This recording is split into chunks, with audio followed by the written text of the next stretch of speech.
Wa yata'akkadu aidan, dan sangat dituntut juga siwak ni litilawatil Quran, ketika membaca Al-Quran. Sunat siwak ni sangat-sangat dituntut lah, sangat-sangat disunatkan ketika nak mula baca Quran. Sunat siwak dulu. Tiap-tiap kali nak baca Quran, tiap-tiap kali nak solat, tiap-tiap kali macam kitab ke apakah, aw hadithin, ataupun nak baca kitab hadis. Nak baca hadis pun sunat baca Al-Quran. Aw ilmin syar'i, ataupun nak baca ilmu syarak pun sunat baca Al-Quran. Baca sunat siwak. Ilmu syarak ni ilmu ni lah, ilmu fiqh, ilmu tafsir, ilmu hadis. Tu sunat lah, sunat siwak dulu. Dan hak sangkut paut dengan ilmu syarak lah, ilmu alat ke, nahu ke, sorab ke.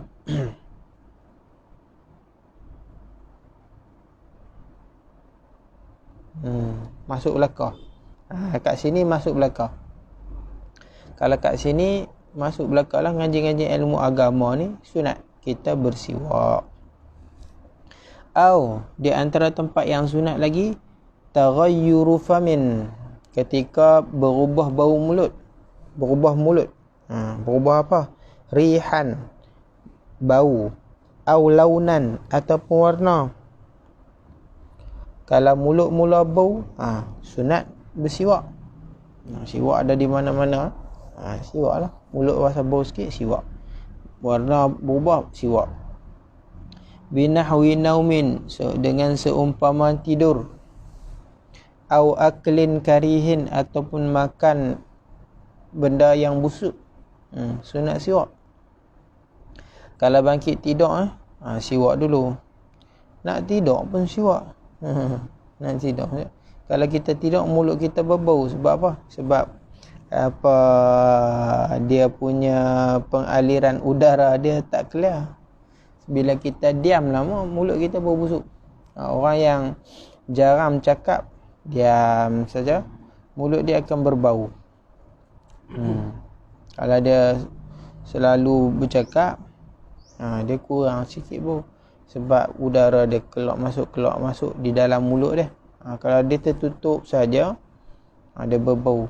Ataupun dengan sebab dia makan benda busuk, makan bawang mentah, bawang putih ke, bawang merah ke apakah, dia makan mentah-mentah, atau makanan apa-apa pula, makan, lepas tu dia biar lama dalam mulut dia, dia akan jadi bau. Binatang mulut dia busuk ni, dia tak nak gosok gigi. Singa mulut busuk. Orang kata singa mulut busuk. Sebab dia duduk, dia makan daging-daging apa semua, daging mentah. Lepas tu dia tak banyak cakap singa ni. Dia diam je. Sekali-sekala dia bengong. Mulut dia tu bau dia busuk.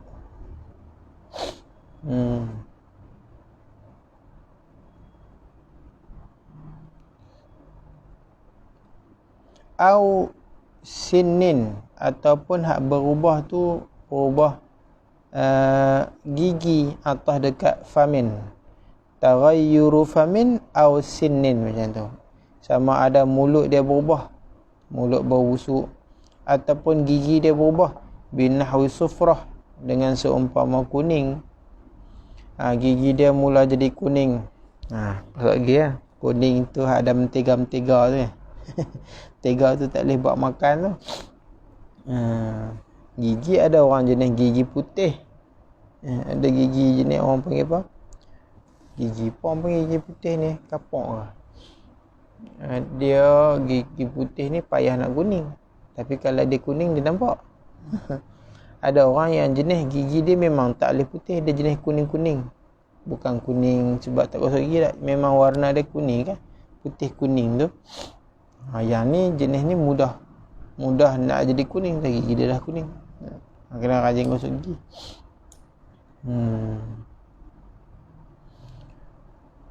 Au istiqadh minan naumi, ataupun dengan sebab dah atah dekat litilawatil Quran. Sunat bersugi ini kerana baca Quran, au istiqadhi minan naum, ataupun atah dekat litilawah ai listiqadhi minan naum, kerana bangun dari tidur. Sangat-sangat dituntut bangun dari tidur. Walaupun kata ulama, walaupun ketika dia bangun tu mulut dia tak bau. Dia bangun dia tidak. Dia bau mulut dia tak busuk pun. Kok hidung dia tersumbat ke apa tak tahulah. Tapi kalau walaupun tak busuk, sunat ke siwak. Tiap-tiap kali bangun tidur sunat siwak. Sebab apa? Sebab dipanggil mazinnah. Memang tempat berbau busuk. Tiap-tiap kali bangun tidur mulut dia akan berbau busuk sebenarnya. Cuma kadang-kadang mungkinlah jarang orang mulut tak busuk. Sebab apa? Bila dia tidur, dia tutup mulut. Dia tak makan. Dan nafas pun tak ada pengaliran di dalam bahagian mulut dia. Maka bau dia busuklah. Nabi SAW bila dia bangun dari tidur, dia akan ambil siwak dulu. Dia siwak mulut dia. Ada hadis tu disebut ni di dalam Kitabul Wudu bab siwak, dalam Sahih Bukhari dan juga Muslim pun ada cerita tentang siwak. Hadis riwayat daripada Huzaifah bin Al-Yaman tentang Nabi suka bersiwak. Bahkan Nabi ketika dia bangun tidur pun dia bersiwak.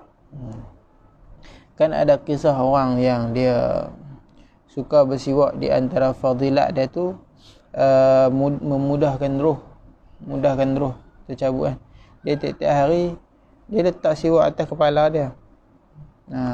Orang salaf soleh ni siwak ni ada di mana-mana. Dia akan bawa, dia letak di mana-mana. Kita ni kadang jenis tak lekat, letak mata bagi ada tempat belakang.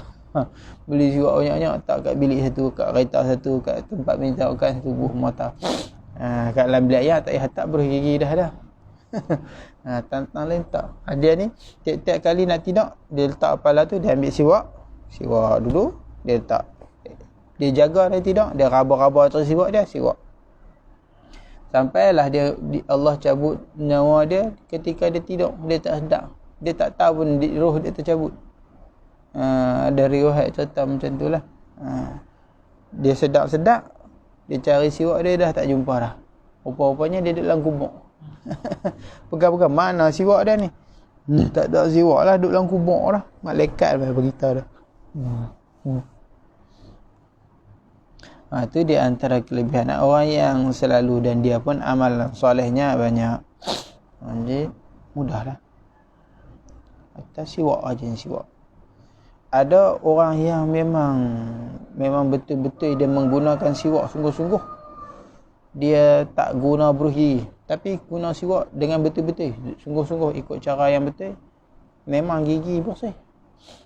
Orang hari ni lah, bukannya maksudnya dulu memang tak ada sedikit. Orang ni pun ada, memang dia istiqamah dengan siwak, dia guna siwak betul-betul. Memang mulut dia bersih, memang gigi dia putih. Memang gigi dia putih. Dia siwak betul-betul, siwak habis, tanya habis semua gigi dari hujung sampai hujung, semua belah atas, belah dalam, langit, lidah, semua siwak. Wa iradatihi yakni iradatin naum, dan ketika nak tidur pun sunat juga.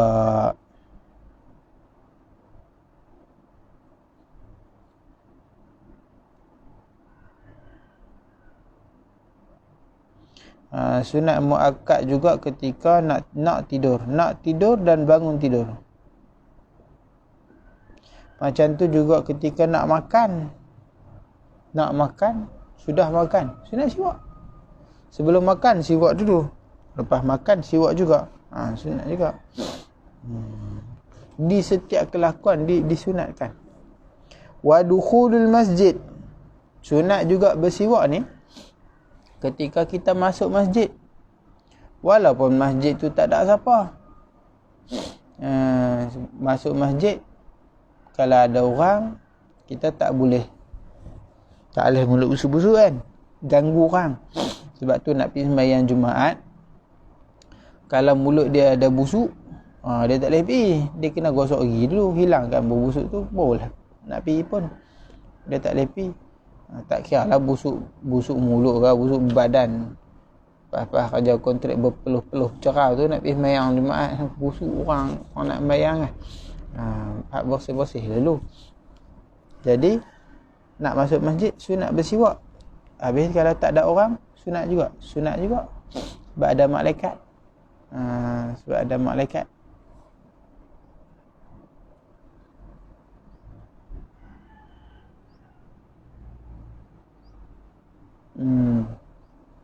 Wa manzil, nak masuk rumah pun sunat, walaupun rumah tu bukan rumah dia, rumah orang. Dia nak masuk rumah orang, sunat bersiwak. Ada banyak fadilat, ada. Ada banyak. Kalau rumah tu kosong, macam mana? Sama juga. Rumah yang ada orang lah. Rumah yang ada orang, sunat kita siwak. Nak masuk tengok ada orang, sunat siwak. Nak masuk rumah kita pun, sunat juga siwak. Wa fis sahar, dan ketika waktu sahar, maksud dia tengah malam, kita nak bangkit sembahyang malam, kita nak bangkit makan sahur ke ataupun bangkit sembahyang malam, sunat kita siwak, sama ada kita bangun dari tidur ataupun kita tak tidur. Kita tidur jaga pukul 3 tengah malam, nak main hajat, main tahajud ke apakah, sunat siwak kerana bangkit tengah malam tu. Ataupun kita tak bangkit tengah malam pun, kita memang tak tidur daripada pukul 12 sampai tengah malam lagi, ke 1, ke 2, sunat siwak. Siwak di setiap masa sunat. Wa inda lihtidar, dan ketika mana ihtidar, sakaratul maut. Ihtidar ni maknanya kita dah sakarat, nak meninggal. Dah nak meninggal tu pun sunat siwak. Sebab Nabi ada riwayat cerita lagu tu. Ada riwayat cerita macam tu.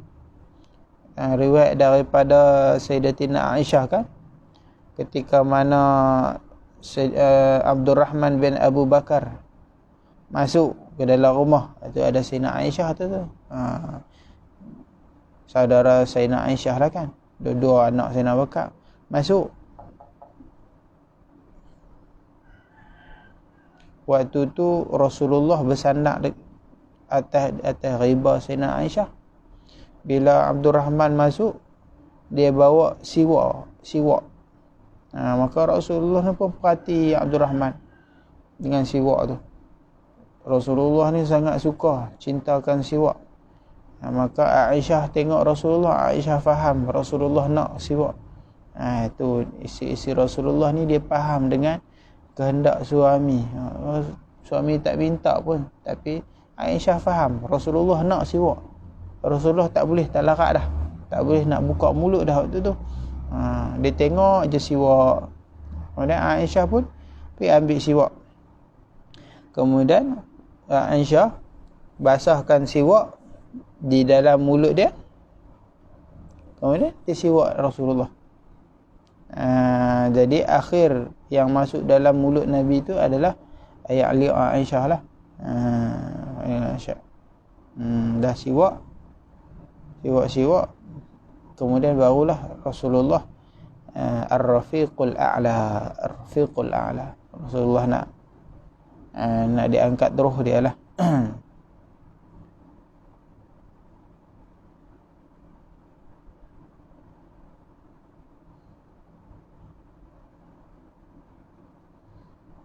Itu Rasulullah. Kama dalla alaihi khabar as-sahihain, seperti mana telah menunjuk atasnya oleh hadis as-sahihain, khabar sahihain, yakni Bukhari dan Muslim. Dalam hadis Bukhari Muslim cerita tentang siwak. Siwak Nabi waktu ihtidar pun Nabi siwak. Kalau orang dah nak meninggal ni, dia mana ingat apa dah, tak ingat benda hal lain lah, tapi Nabi masih ingat tentang siwak. Nak habaq apa? Oh, saat-saat nak meninggal kalau ingat siwak tu, maknanya siwak tu satu benda yang penting. Orang sakit nak mati ni mana nak ingat apa dah. Takkan nak ingat nak bergigi lagi kan. Rasulullah nakkan siwak. Ini menunjukkan siwak ni satu benda yang besar. Dia bukan benda yang biasa-biasa. Dia bukan benda lekeh-lekeh dah.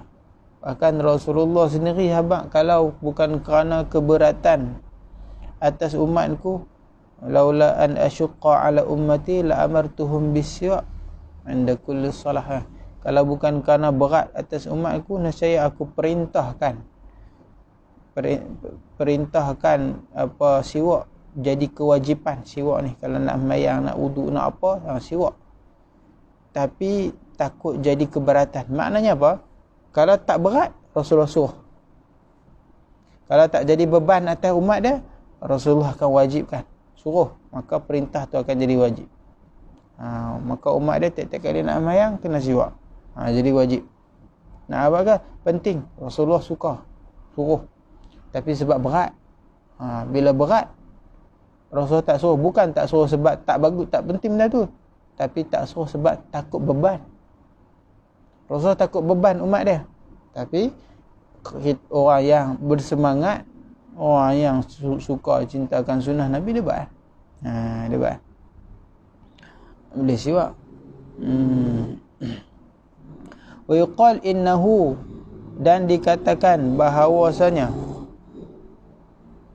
bahawa kita siwak ni, rajin bersiwak ataupun sebab kenapa sunat siwak ketika ihtidar, ketika nak diangkat sakarat ni, dikatakan bahawasanya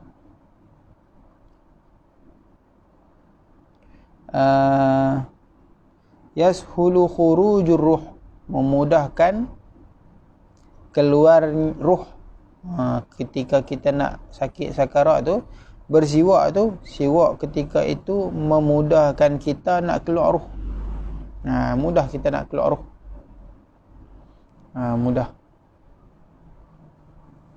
keluar ruh sakit lah, nak mati ni. Tak mati pun sakit, tambah nak mati lagi sakit. Sakit biasa-biasa pun sakit. Sakit nak mati lagi sakit lah. Di setiap juzuk anggota badan akan rasa sakit. Di setiap kulit, di setiap urat, di setiap bulu roma semua kita akan rasa sakit. Sebab apa? Sebab roh nak bercerai dengan jasad. Macam mana kita cabut kuku nak bercerai daripada kulit dia tu, sakit dah. Tu kuku sikit dia pun sakit. Kalau tarik kuku tu sakit. Sebab apa? Dia nak berpisah. Dia dah lama dah melekat. Bila nak berpisah tu sakit. Roh ni bila nak berpisah dengan jasad ni, kita akan rasa kesakitan di seluruh tubuh badan kita, di setiap juzuk badan kita. Orang yang ahli maksiat ni lagi-lagi ya. Tapi orang ahli taat, ahli ibadah ni, Allah kurangkan rasa kesakitan dia lah. Sebahagiannya Allah ringankan. Kenapa? Memuliakan Nabi Muhammad lah. Nabi kita minta Allah ringankan kesakitan sakarat ke atas umat dia. Allahumma khaffif ala ummati kan. Allahumma thaqil alayya khaffif ala ummati. Ya Allah, minta berat atas diri dia tapi ringan untuk umat. Itu doa Nabi tu. Sebahagian ulama cerita lagu tu. Dia kata Nabi doa minta Allah ringankan bebanan untuk umat dia, tarik sakit-sakit yang ada ke umat dia, mai letak kat Nabi. Sayang Nabi kat kita ni. Sampai taratu, sampai sakit nak mati tu pun Nabi masih cintakan umat. Duk sakit-sakit dah tu. Rasulullah kata sakit ya hai Jibril, ihtidar apa sakarat ni. Innal maut la sakarat, kata Nabi kita. Mati ni sakit kata. Kemudian Nabi doa pindah hak sakit umat mai, tapi Tuhan tak perkenankan. Maka umat Nabi Muhammad tetap merasai sakit, kecuali orang-orang yang tertentu yang Allah pilih, Allah ringankan kesakitan dia.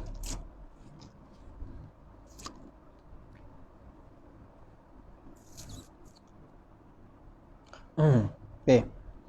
Kemudian dia kata wa akhadha ba'dhum min dhalik, ta'akkudihi lil marid.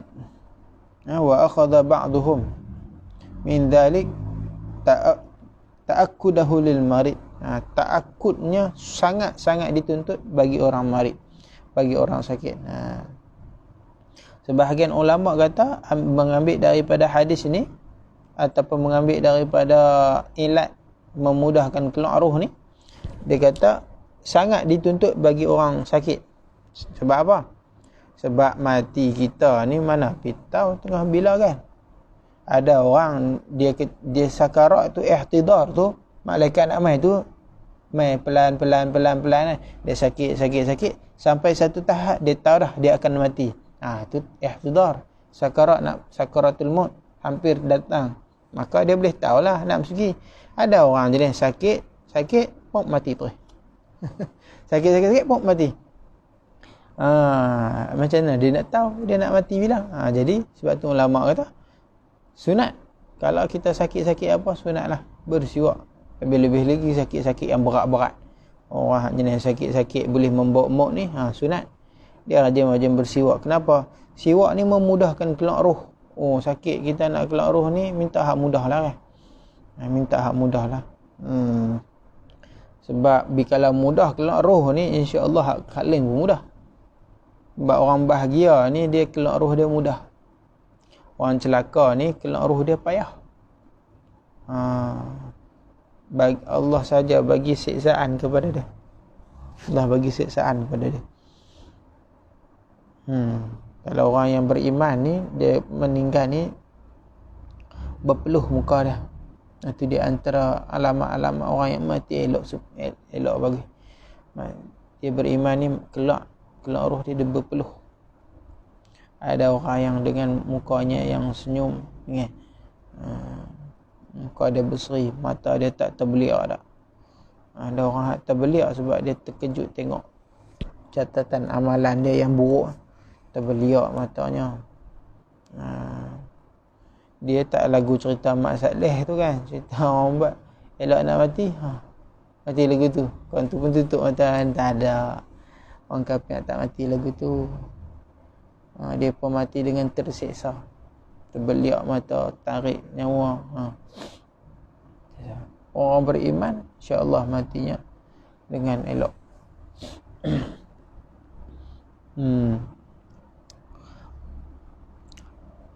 Wa yanbaghi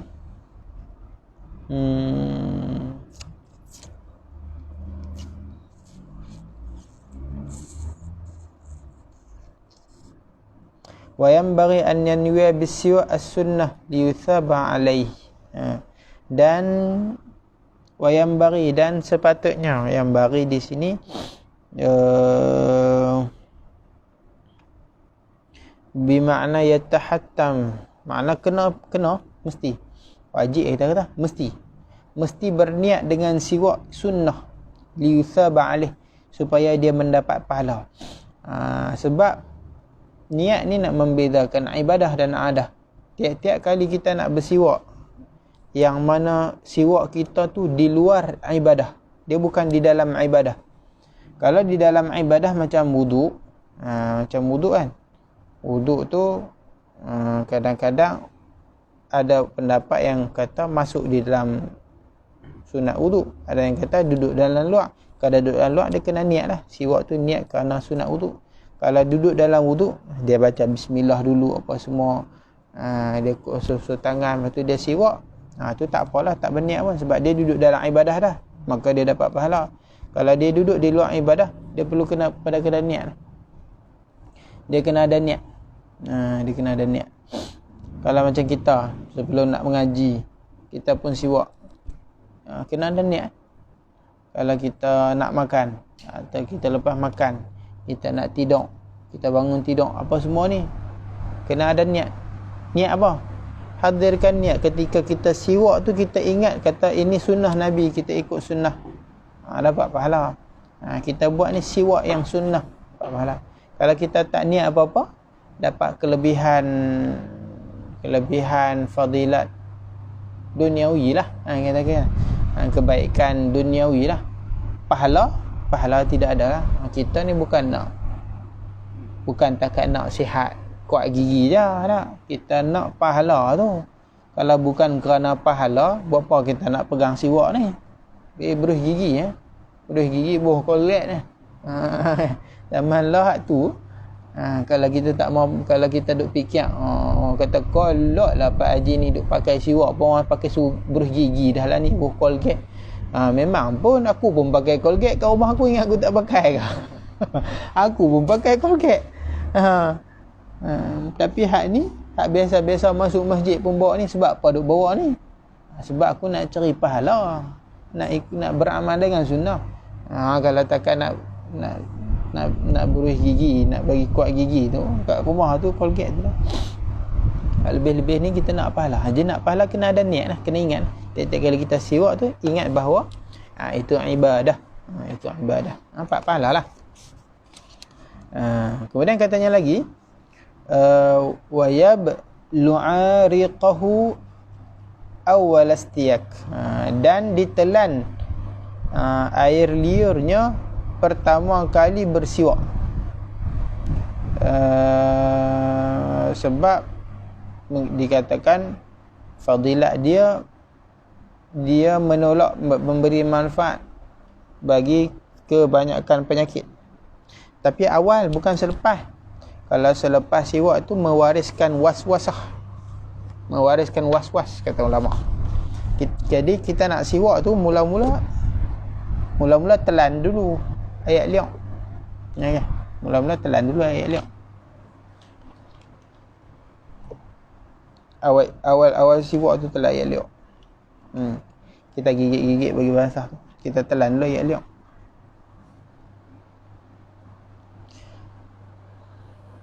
Habis dah bersiwak, tak payah hisap, telan, tak sunat. Wa alla yamussahu, dan bahawa tidak mengisapnya. Siwak tak sunat, tak disuruh isap. Sebab dia ada setelah daripada siwak ni. Sebelum siwak kita telan dulu ayat liaq dah. Lepas siwak kita tak sunat isap-isap, telan tak. Lepas siwak tak sunat. Sebab dia ada mewarisi penyakit katanya. Kalau sebelum daripada siwak, itu ada faedah dari segi kesihatan, perubatan, katanya begitu. Katanya begitulah.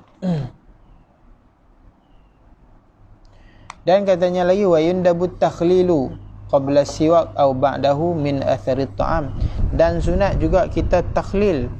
Takhlil ni apa?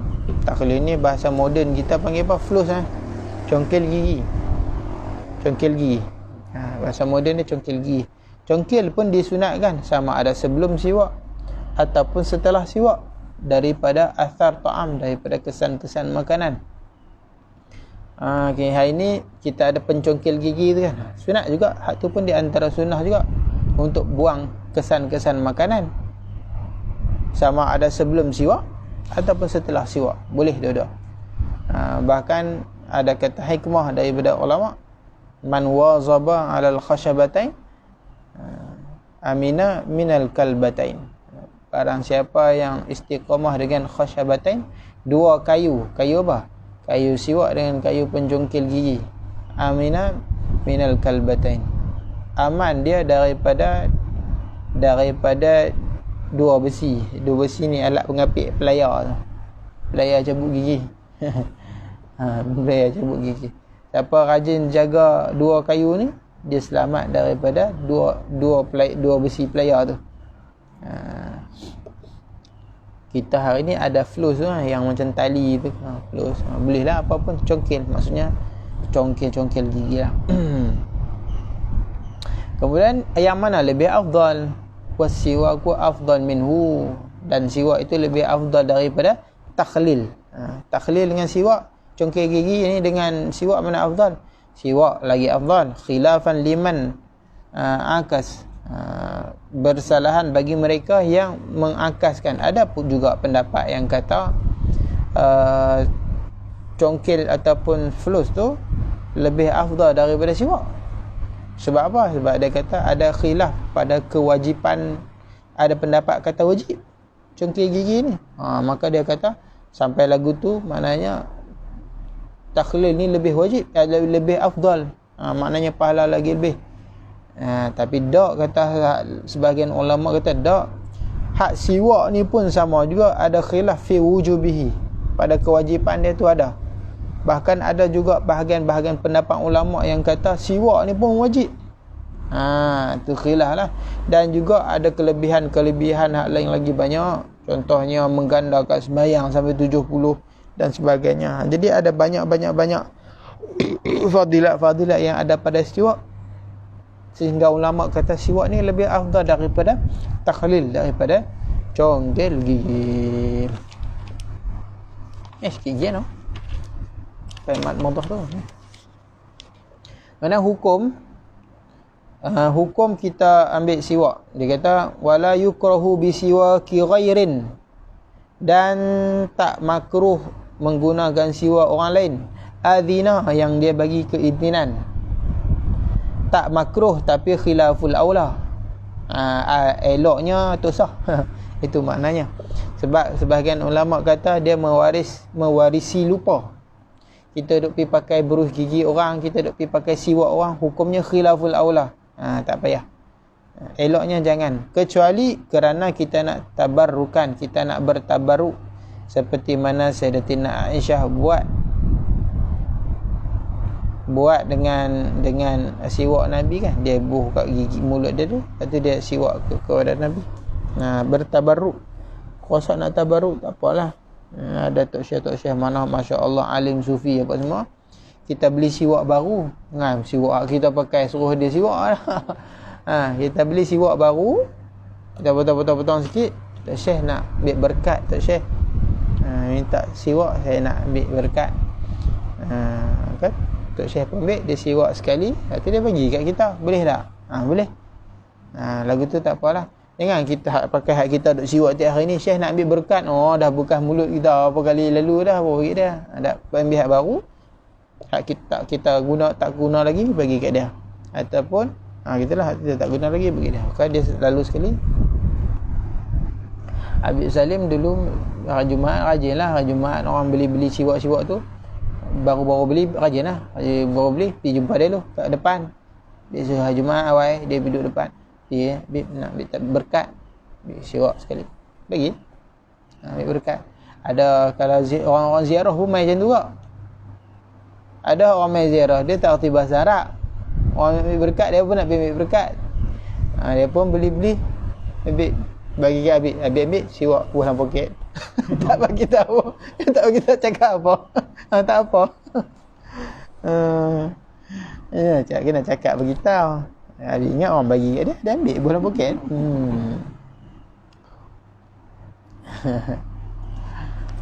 Jadi guna yang orang lain tu hukum dia khilaful aula.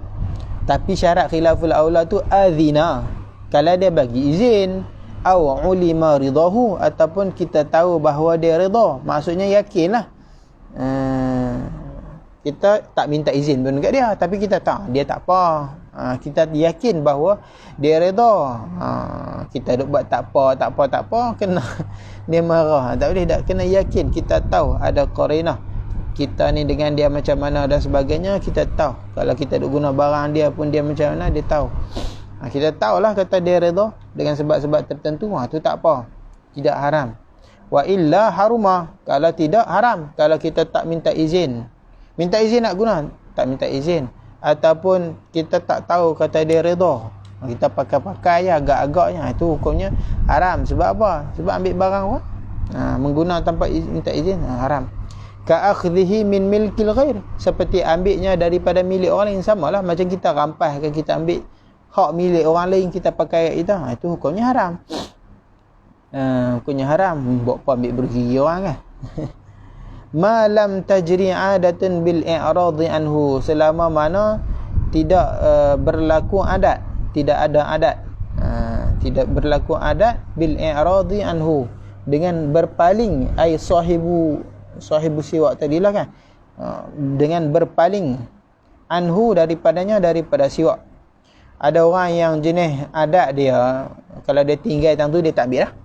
Dia siwak 2, 3, 4 kali, lepas tu dia tahu dia jenis tu suka beli siwak benda murah. Kadang-kadang ada jenis pokok siwak dia pakai kerat tepi tu je.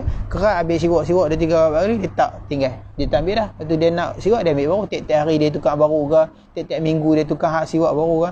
Jadi adatnya memang kalau dia tinggal tak tu dia tak ambil dah. Maka ketika tu boleh lah, sebab waktu tu dia dah melepaskan hak milik dan cara orang pergi buang kat tong sampah lah. Buang macam-macam dalam tong sampah tu boleh pergi ambil. Bukannya ada orang buang, orang tak mau dah. Pergi dalam tong sampah tu kadang jumpa macam-macam tu.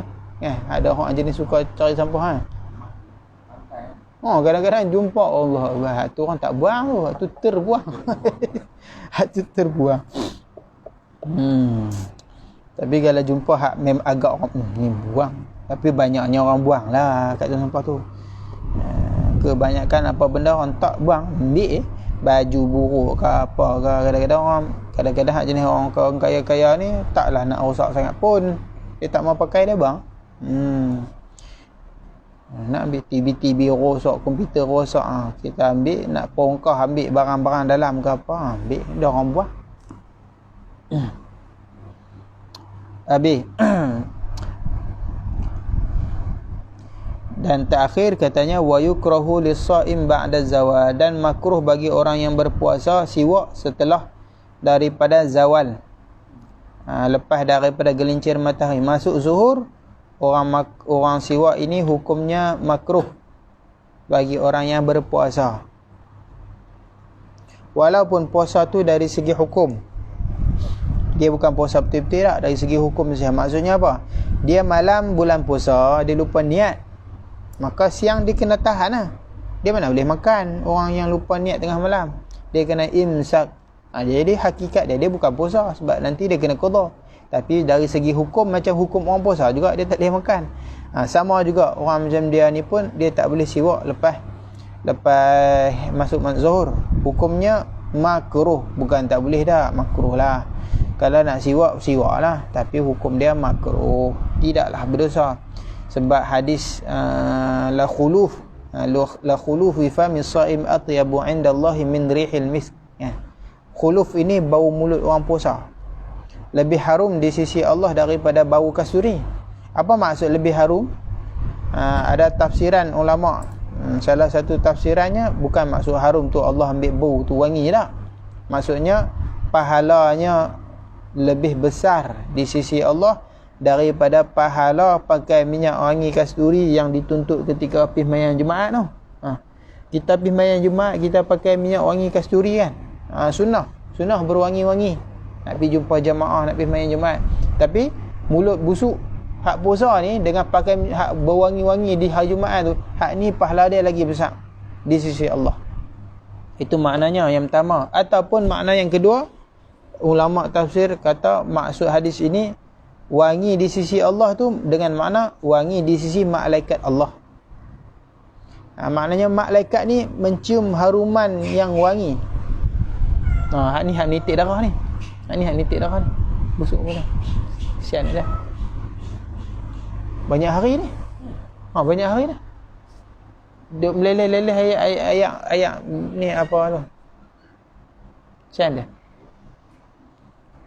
Bau tak tahu gaduh ke apa tak tahu. Kesian. Terkoyak habis tu. Meleleh darah dia bawah meja tu. Tu yang tak duduk situ bau. Tu yang tak duduk situ. Ada bau. So waden basuh, dia tak basuh, dia bubuh apa tak hapik ke apa, tak hilang bau dia. Ada bau sikit. Betul kaki, betul bawah tu. Tak payah nak hilang bau. Dia tu darah dia dari mulut tu duduk menitik kat kapet hujung tu. Dia bau lah, bau.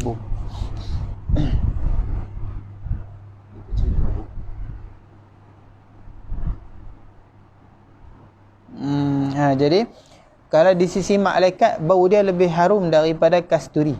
Di sisi malaikat Allah jadikan haruman mulut orang yang berpuasa ni di sisi malaikat. Maka bila kita hilangkan bau tu tak elok lah, tak boleh. Kalau ikut tafsiran pertama maknanya hilanglah pahala kita, sebab itu pahala di sisi Allah. Kalau ikut tafsiran kedua maknanya kita menghilangkan bau haruman Kita kalau pasang minyak wangi orang pergi buang. Kita kata apa? Aku bagi wangi rumah aku, dia pergi buang minyak wangi. Kita tak suka lah kan. Kita suka benda tu, orang buang. Begitu juga malaikat suka dengan haruman bau orang mulut besar ni. Tiba-tiba kita pergi gosok, buang, hilang lah.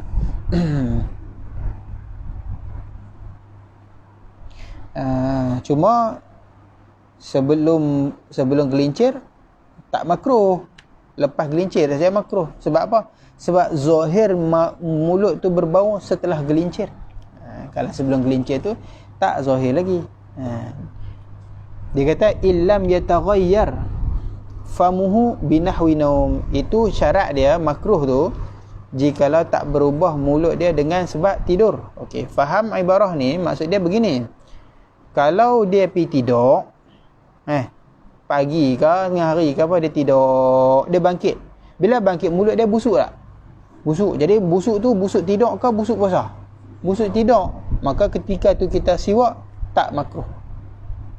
Sebab makruh tu hilangkan busuk mulut puasa, bukan busuk mulut tidur. Ketika tu kalau siwak lepas zuhur pun tu tak makruh. Sebab itu busuk sebab tidur, bukan busuk sebab puasa. Cuma di situ ada perbahasan ulama lah, perbahasan ulama.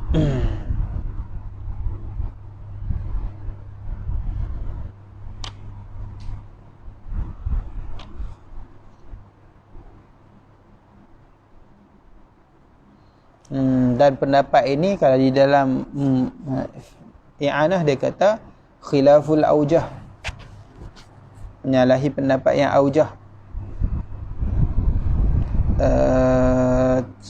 Kalau di dalam mengikut tufah, dalam hasyiah lah disebut, dia kata kama fit tufah wa nasha, dia kata walau akala ba'da zawal nasiyan mughayyiran aw nama aw intabah kuriha aidan ala al-aujah. Dia kata lepas daripada zuhur ni tak kira lah berubah sebab mulut tidur ke, sebab puasa ke, sebab dia makan nasi lupa ke.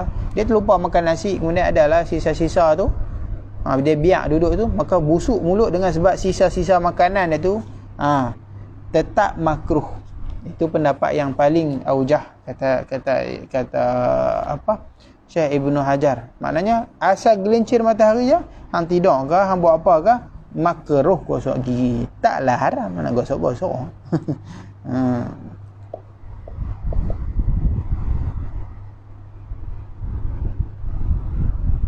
Dan juga di sana ada kaedah kan, idza ijtama'al muqtada wal mani' quddimal mani'.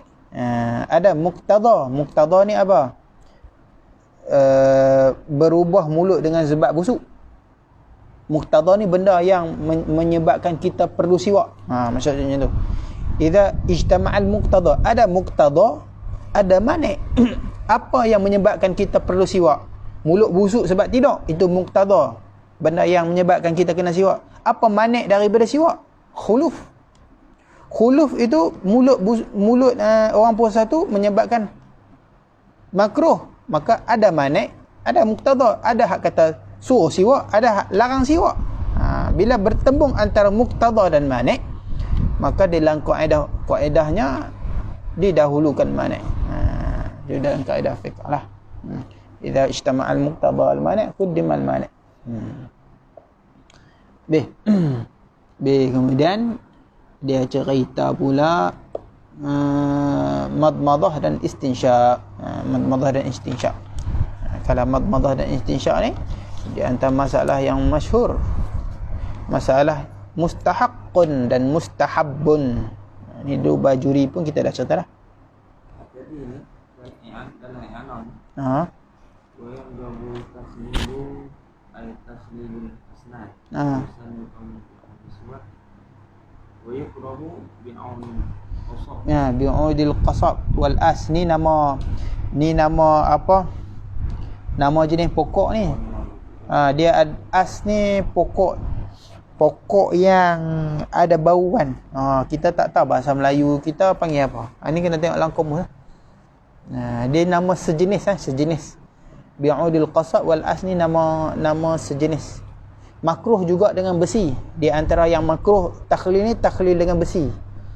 Kita ambil jarum jarum kan, congkil-congkil. Itu makruh. Makruh dengan besi, makruh dengan qasab as. Dalam Misbahul Munir ada. Cuma itulah dia tak ada gambar. Kita pun tak tahu gambar.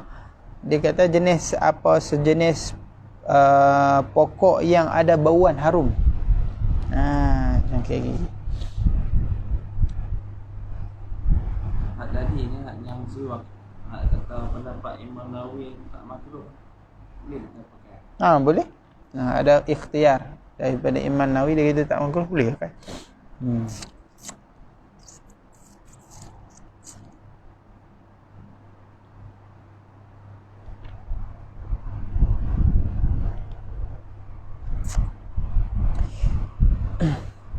Imam Nawawi ni dia ada banyak ikhtiar pendapat-pendapat yang dia pilih. Pendapat yang dia pilih tu maksudnya bukan dalam mazhab Syafi'i. Dia pilih dari mazhab pula. Ada yang dia tarjih, yang dia pilih tu dalam mazhab Syafi'i lah.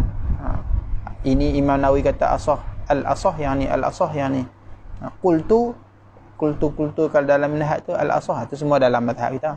Tapi kalau macam ikhtiar tu Imam Nawawi memilih pendapat tu. Memilih tu maknanya biar luak. Jadi kalau kita pakai pendapat yang kata makruh ni, jadi sembahyang kat sini tu ada pahala banyak lagi lah. Pahala banyak. Sebab tak disunatkan bersiwak. Tak bersiwak tu sendiri dah ada pahala dah. Nak baca? Kan satu je. Dah sikit. Jangan sikit noh. Hak ni mudah-mudahnya tak ada apa kot. Kawan ni tak ada apa sangat. Katanya Imam Hujjatul Islam Al-Ghazali radhiyallahu an, wa jami'u adillati tauhid mawjudun asluha fi kitabillah subhanahu wa ta'ala. Dia kata sekalian dalil-dalil ilmu tauhid ini ada asalnya di dalam kitabullah subhanahu, maha sucinya. Ada segala dalil-dalil tauhid ada, tapi kita di dalam kitab tasawuf ni kita tak bincang, tentulah kita tak bincanglah dalil-dalilnya. Mana dalil wujud qidam baqa, mana ada, kita tak bincang. Yang kitab tauhid, kita tauhid adalah kitab tasawuf, kita tak bincanglah. Imam Ghazali pun dia tak main, cuma dia sebut dia tak ada. Segala dalil-dalilnya ada di dalam kitabullah, maknanya Al-Quran. Buka cek baliklah. Wa qad dzakaraha syekhuna radhiyallahu anhum fi kutubihim allati sannafuha fi usulid diyanat, dan telah menyebutnya oleh syekhuna, oleh guru kami, guru-guru kami radhiyallahu anhum fi kutubihim, di dalam kitab-kitabnya, allati sannafuha, yang telah mengaranglah mereka akannya, fi usulid diyanat, pada asal-asal agama, usuluddin, asal-asal agama. Maka cek di sanalah. Kemudian Syekh Hasan Jampes ni dia datangkan di dalam tu perbincangan banyaklah juga. Dia datangkan dalil ketiga, dalil keempat, dalil kelima, banyak. Dia datangkan dalil wahdah. Kenapa Tuhan itu satu? Banyak wajah-wajah dalilnya lah. Dalil tamanu' dan sebagainya dia datangkan lah. Dalil tamanu' ni waktu kita ngaji tauhid ada dalil apa? Dalil dalam bab sifat ni lah, sifat wahdaniyah ni, Tuhan tak berbilang, Tuhan satu. Dipanggil ada dalil tamanu', dalil saling tegah menegah. Kalau ada dua, kalau ada ni, dalil tamanu' panggil. Itu bincang dalam ilmu tauhid lebih luas lah.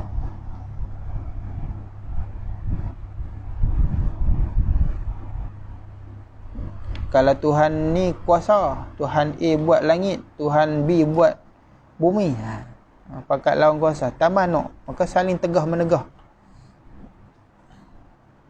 Itu bincang dalam ilmu tauhid. Wa 'alal jumlati, dari secara ringkasnya, kullu ma la ta'manul halaku, kullu ma la ta'manul halaka, setiap barang yang tidak sentosa, tidak amanlah kebinasaan, fi jahlihi, di dalam kejahilannya, fatalabu ilmihi fardun, maka menuntut ilmunya satu kefarduan, satu kewajipan. Apa sahaja yang kita takkan selamat daripada kebinasaan kalau kita ada dalam kejahilan, maka kita kena belajar. Hukum belajar itu fardu. Kalau kita kena sembahyang, kena belajar bab sembahyang, sebab tak aman daripada binasa sembahyang kalau kita tak belajar bab solat. Maka belajar bab solat hukumnya fardu. Begitu semua jenis ilmu. Adapun perkara yang kita taklah jatuh dalam binasa kalau kita jahil, maka itu tak fardu. Kalau kita tak tahu pun kita tak binasa, kita tak jadi berdosa, maka itu tak jadi kefarduan. Contohnya apa? Contohnya orang miskin dalam bab zakat. Kalau dia tak ngaji bab zakat pun, apa kesalahan dalam zakat yang dia nak buat? Koklah dia salah bagi zakat ke, dia tak reti bagi zakat, dia bagi kurang ke, bagi terlebih, nak bagi apa, dia tak ada duit. Jadi dalam bab zakat, dia tak ada dosa. Yang orang ada dosa dalam bab zakat ni orang kaya. Dia kaya, maka dia kena keluar zakat. Tu dia ada dosa. Kalau dia tak buat keluar, ataupun salah cara keluar dan sebagainya, dia wajib ngaji. Orang miskin, dia tak ada kesalahan apa dalam bab zakat sebab dia tak buat keluar zakat. Maka tak wajib. Dia tak ada kebinasaan. Dia aman daripada kebinasaan, maka tak wajib. Dia kata fardun, wajib. La yasughu laka tarkuhu, yang tidak harus bagi engkau meninggalkannya. Fahadhihi itu bahasa. Fahadhihi dan bermula ini adalah ini, mubtada dah. Maka ini adalah ini. Kalau hak wajib. Kalau hak binasa wajib. Kalau hak tak binasa tak wajib. Begitu. Inilah. Hak ini. Secara ringkasnya.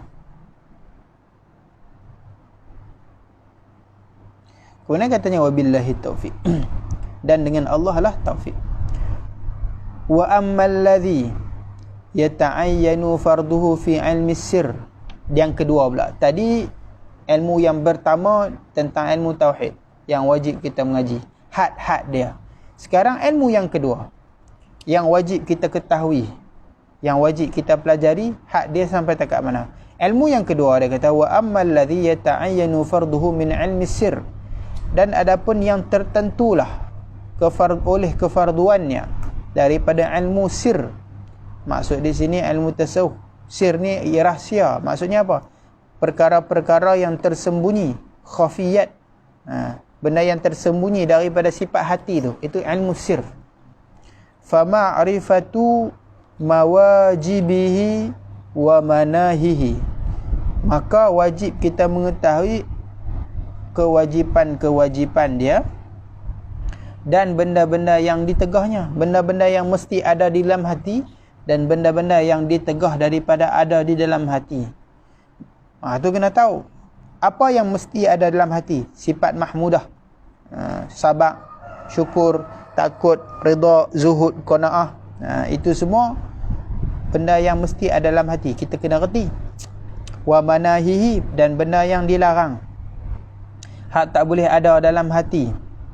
Contohnya kedekut, contohnya riak, contohnya ujub, takabur, contohnya takut kepada kemiskinan dan sebagainya. Itu benda yang ditegah. Kita kena reti. Kadang-kadang ada benda dalam hati kita ni, kebanyakan orang-orang ni dalam hati banyak ada manahih, benda yang syarak tak bagi adalah hati, kita pergi letak. Tapi hak suruh adalah hati, kita tak letak. Dalam ilmu tasawuf banyaknya begitu. Hati, dalam bab hati ni ramai orang abaikan. Hak zuhir ni ramailah orang yang masih lagi menjaga. Tapi dalam bidang hati ni ramai orang abaikan. Dia abaikan. Hak perlu ada, dia tak letak. Hak tak boleh ada, dia isi bagi penuh. Sombong, riya, ujub, takabur, hasad, suuzon dengan orang, banyak dalam hati ni. Tapi hak suruh ada, suruh ikhlas, suruh tawakal, redha, itu kita tak isi. Sebab apa? Tidak ada pendedahan, tidak ada perubahan di dalam ilmu tasawuf. Hatta sehingga apa? Yahsula laka ta'zimullah ta'ala, sehingga hasillah bagi engkau membesarkan Allah Ta'ala, supaya kita boleh mengagungkan Allah. Wal ikhlasu lahu, dan juga boleh menjadikan kita ni orang yang ikhlas baginya, bagi Allah. Wan niyatu, dan juga niat, menghasilkan niat, makna niat yang baik. Wan niyah ay niyatul hasanah, niat yang baik. Wasalamatul amal, dan selamat segala amalan kita. Mengaji tasawuf ni mengaji sampai apa? Mengaji sampai kita boleh jadi ikhlas kepada Allah. Mengaji sampai kita ni ada dalam hati kita ni banyak dipenuhi dengan niat hak baik. Mengaji tasawuf ni sampai amalan-amalan kita selamat daripada kerosakan yang bangsa batin, kerosakan yang membinasakan pahala, bukan kerosakan yang menyebabkan sah dan tak sah. Itu dalam fiqh. Ibadah kita nak tahu sah tak sah, tengok dalam fiqh. Tapi ibadah kita ada pahala, tak ada pahala, diterima, tak diterima, itu ada dalam ilmu tasawuf. Ada orang sembahyang sah tapi tidak ada pahala, tidak diterima kerana ada riak dan sebagainya. Kadang-kadang dapat pahala dah, itu bocok, buang bagi kat orang. Itu di dalam ilmu tasawuf. Mengaji sampai kita boleh selamatkan amalan kita, boleh selamatkan diri kita. Wa jami'u dhalika ya'ti fi kitabina hadha insyaallah azza wa jal, dan sekalian yang demikian datang di dalam kitab kami ini, kitab Minhajul Abidin ini, insyaallah azza wa jal, insyaallah lah. Jadi musannaf tak panjang sebab nanti memang nak cerita hak tu pun. Kemudian ilmu syariat pula takat mana? Ilmu syariat takat mana? Hak nombor 3. Ilmu tauhid ngaji takat hak wajib, selamat kita dari binasa. Ilmu tasawuf mengaji sampai kita boleh selamatkan amalan kita, sampai kita boleh jadi ikhlas kepada Allah Ta'ala. Ilmu fiqh pula, wa amma ma yata'ayyanu min ilmi syariah, dan adapun barang yang tertentu mengaji daripada ilmu syariat ni, fa kullu ma yata'ayyanu alayka fardu fi'lihi, setiap sesuatu yang tertentu atas engkau fardu fi'lihi, wajib memperbuatnya, wajib memperbuatnya. Wajaba alaika ma'rifatuhu, maka wajib atas engkau mengetahuinya. Apa yang wajib kita buat, wajib kita mengetahui. Litu'addiyahu, supaya engkau menunaikannya. Hak wajib buat, wajib ngaji. Hak tak wajib buat, tak wajib ngaji. Kat taharati, seperti mana bersuci, wajib mengetahui sebab kita wajib bersuci. Wassalati wassaumi, dan sembahyang dan puasa, ini wajib mengetahui sebab wajib kita buat. Wajib sembahyang, maka wajiblah mengaji bab sembahyang. Wa ammal haji waz zakatu wal jihadu, dan adapun haji, zakat dan jihad, fa in ta'ayyana alayka farduhu wajaba alayka ilmuhu, jika tertentulah atas engkau kewajipannya, kefarduannya, maka wajiblah atas engkau mengetahuinya. Haji wajib ngaji. Kalau wajib pi, wajib ngaji. Zakat wajib ngaji tak? Kalau kita ada harta, wajib ngaji. Kalau kita tak ada harta, tak wajib ngaji.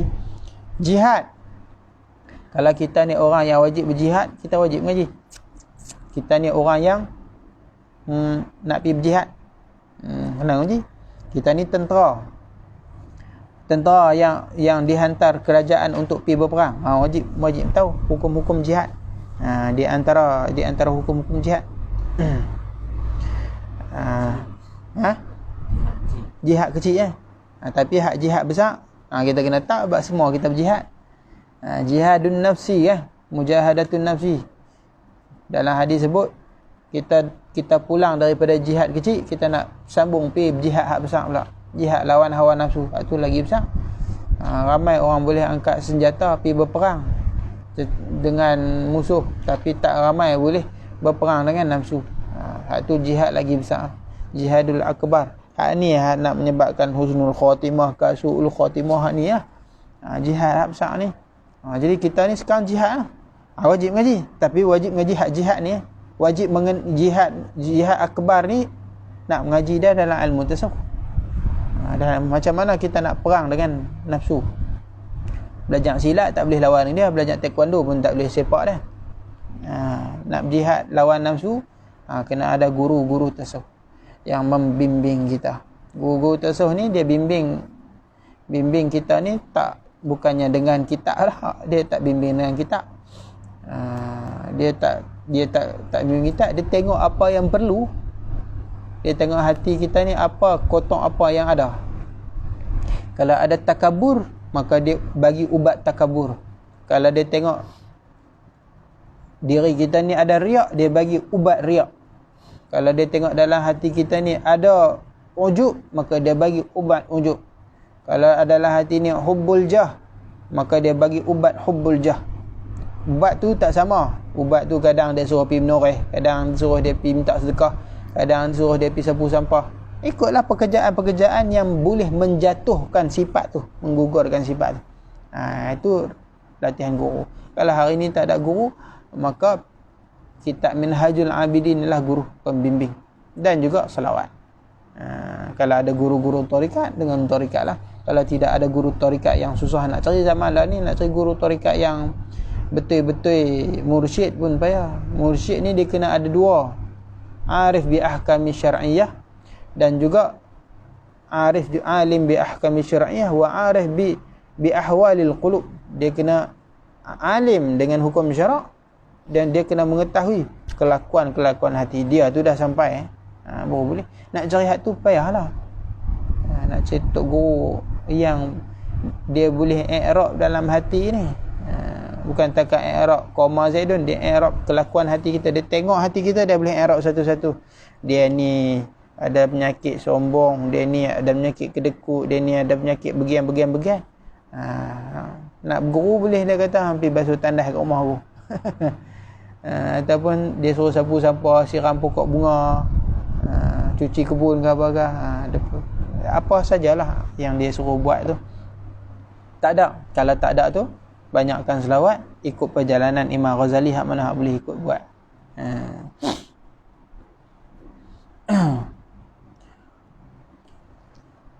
Lituaddiyahu, supaya engkau boleh menunaikannya. Ini dalam bab fiqh lah. Wa illa, dan jika tidak, kalau tidak jadi kefarduan ke atas kita, fala, maka tak wajib.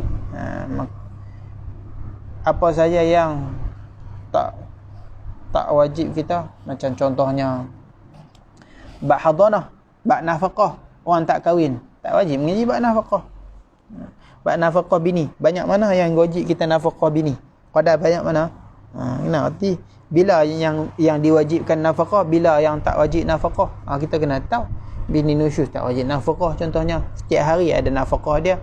Ada orang miskin nafkah begini, orang kaya nafkah dia begini, orang sederhana nafkah dia begini. Kalau isteri minta bagi nafkah, apa hukumnya? Wajib bagi ke tak wajib bagi? Dia ada hukum-hukum tentang nafkah. Kalau ada isteri, kena tahu kan. Kalau tak ada isteri, tak wajib tahu. Begitulah seterusnya. Bab susuan. Kalau kita ada ambil anak susu, kita kena reti siapa yang jadi mahram, siapa yang tak jadi mahram. Sekejap lagi pisapu ikut dah. Sebab anak susuan tu penting dalam bab keturunan nasab ni. Dia jadi satu seorang mahram. Kalau kita tak ambil anak susuan, kita tak ada saudara susuan, tak ada mak susuan, tak payah ngaji pun tak apa. Bab rodok kan, bab susuan tak usah duk ngaji pun tak apa. Kita tak ada saudara susuan, tak wajib hukum dia tak wajib nak mengaji lagi bagus. Tapi kalau ada, dia kena ngaji supaya selamat daripada dosa. Fa hadha haddu ma yalzamul abdu tahsiluhu minal ilmi la mahala. Dan inilah hak yang wajib bagi seorang hamba menghasilkannya daripada ilmu la mahalah, yang tidak dapat tidak. Wa ta'ayyana fardhuhu bihaitsu la budda laka min dzalik. Dan tertentulah kefarduannya dengan sekira-kira tak dapat tidak bagi engkau daripada yang demikian. Daripada yang demikian. Tak masuk ghibat tasawuf.